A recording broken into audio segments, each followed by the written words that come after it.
Traffic is already a headache for many drivers in our area. But imagine waiting at a light behind a line of empty cars. CBS 2's Valerie Castro went to Brooklyn to ask whose bright idea was this.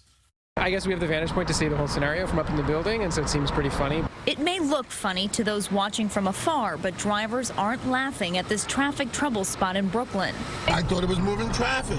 This stretch of South 5th Street along the Williamsburg Bridge was recently repaved. It appears a bike lane and parking lane will eventually be marked on the roadway.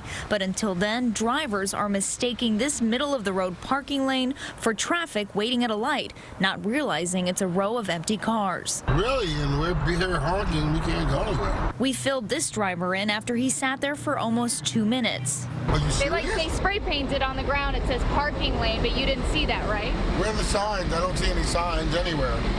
So we were totally unaware. I don't think it's really clear that one lane is for parking and one lane is for bikes. Smith works at this nearby office building with a bird's eye view. I think they just think they're getting on the bridge, and so cars will pile up. Sometimes it goes clear around the corner. We saw 2 more cars line up, and when we tried to let this driver know what was going on, it's not a traffic lane, but everyone keeps getting confused.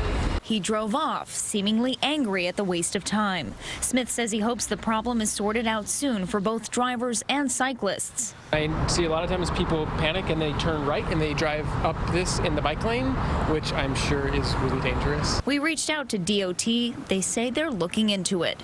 The Department of Transportation does have these parking arrangement signs in place that describe what the project is, but they're pretty tough to see if you're behind the wheel, especially at night. In Williamsburg, Brooklyn, Valerie Castro, CBS 2 News.